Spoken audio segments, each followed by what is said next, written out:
Got the 86 CR125 swing arm here on the bench, and I'm gonna start working on restoring this. Still don't have my zinc hardware back, so there's not a whole lot of assembly I can do. And if I can have these parts ready to go when the zinc hardware comes back, I should make pretty good progress. So I'm gonna throw this in the vapor blast cabinet, but before I do that, I'm gonna get this adhesive off from here. So I've got a couple different ways that I'm going to approach it. I've got some degreaser, like a prep solvent, that usually works pretty good. And I've also had good luck with goof off.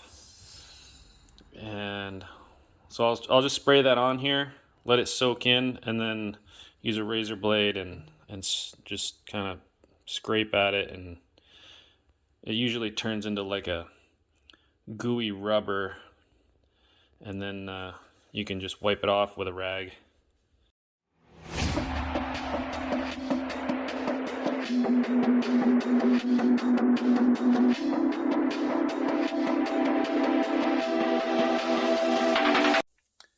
Just took this out of the hydroblast cabinet and hosed it off.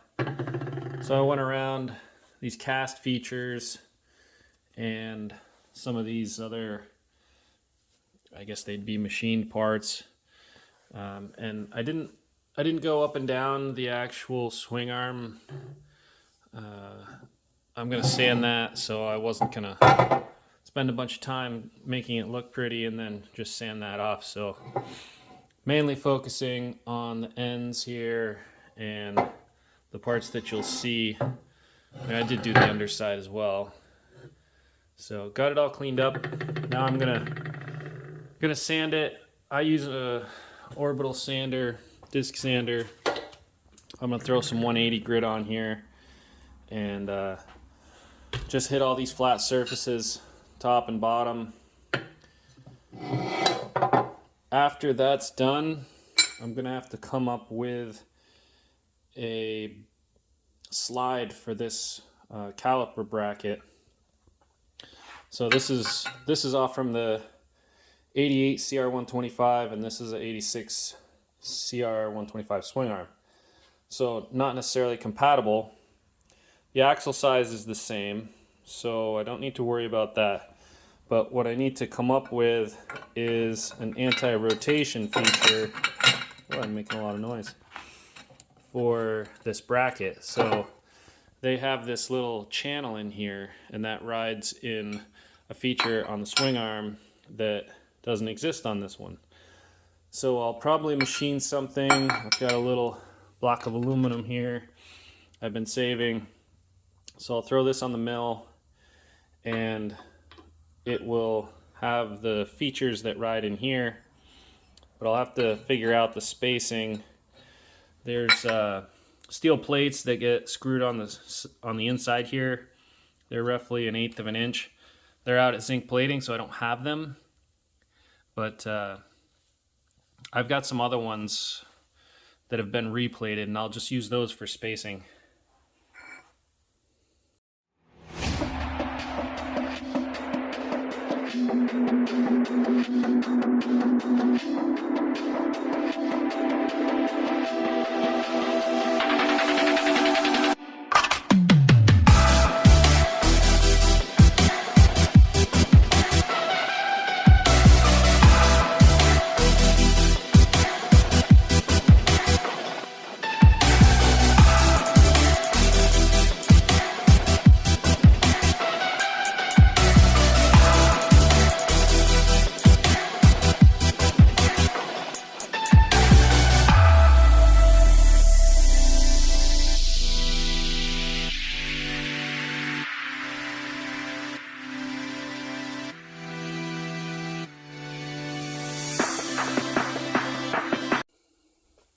I've got both sides sanded now.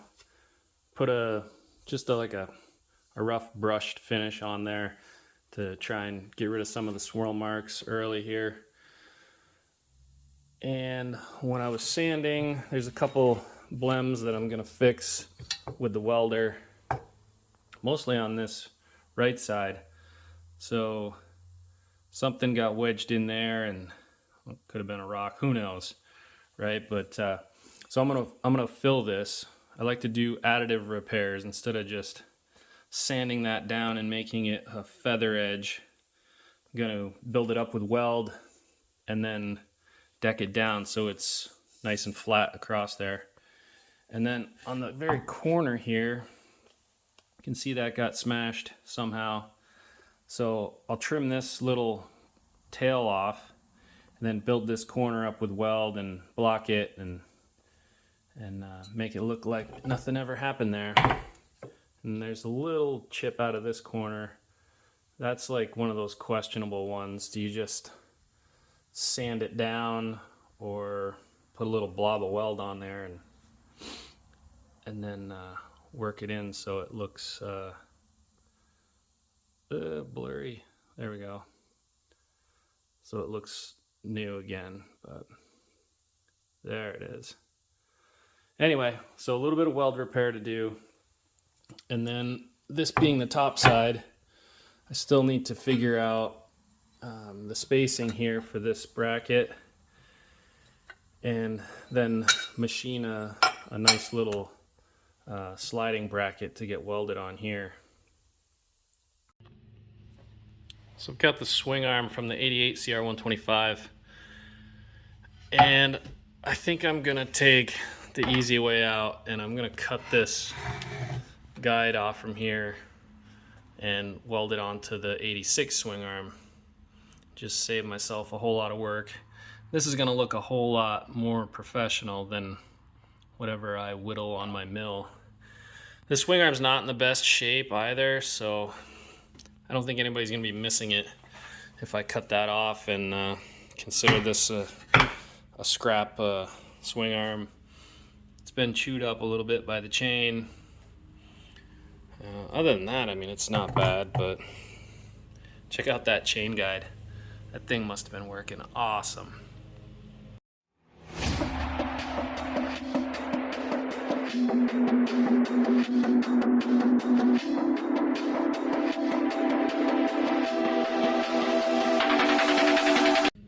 So I definitely cheated a little bit on this one. Just cut this off with a angle grinder cutoff wheel, and tried not to damage the swing arm. So if someone ever wanted to, I don't know, repurpose that swing arm, they could come up with something, right? But I've got the part I need. I'm going to clean these welds off from here and then throw it in the hydroblast cabinet and then get it mocked up on the 86 swing arm.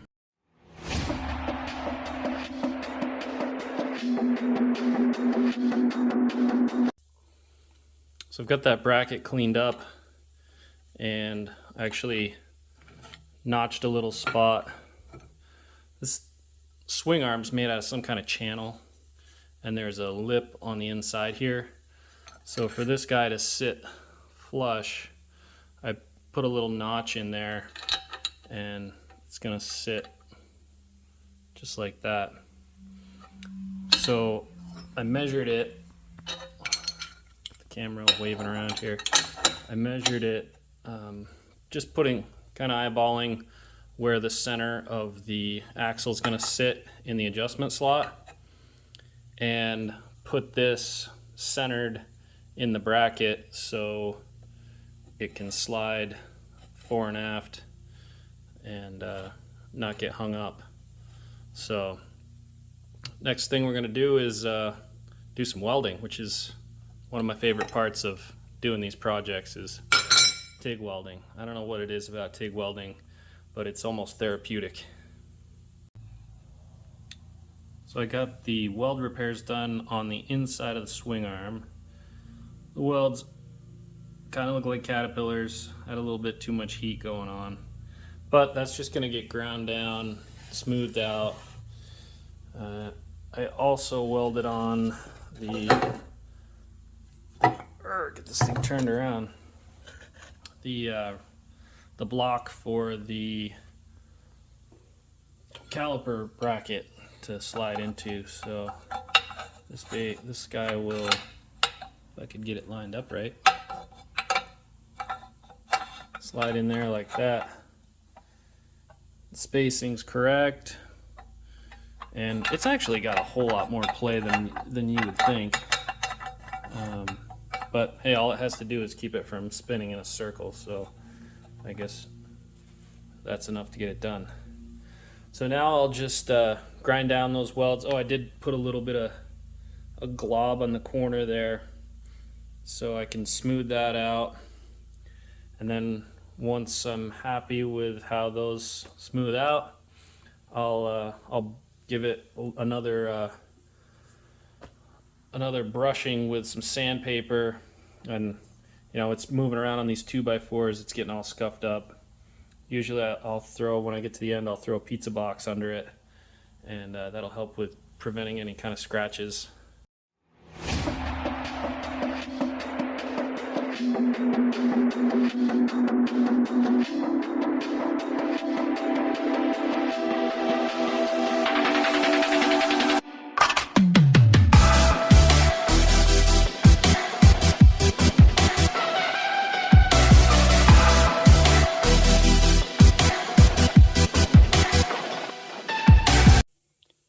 So I finally busted out the pizza box, down to the final finishing touches here. Not much left to do. I'd like to bring it downstairs and put it on the bike, but I don't have the swing arm bolt. It's still at the zinc platers, so are the caps for the bearings, and every other, you know, the plates back here for the rear axle, pretty much anything that you would get replated I don't have. But at least the swing arm's ready to go for when it shows up. I'll bring it downstairs and put it next to the bike, I guess. There it is. I got the swing arm down in the moto cave now, and it's ready to go on the bike.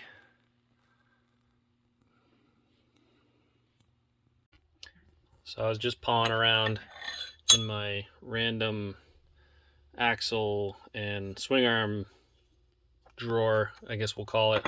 Just a drawer full of replated bolts that I've been stashing away. I got some shifters in here, some shock adjuster nuts and collars, and look, there's a CR125 linkage pivot that goes through the swing arm. So just miscellaneous stuff. I just happened to find what I think is a 88 or 89 CR500 axle that I'd sent out and had plated, and I think this is going to fit on the bike, so I can put the swing arm on there. I'm gonna have to take it back off to put the bearing caps on, but at least I can get it on there and see what it looks like.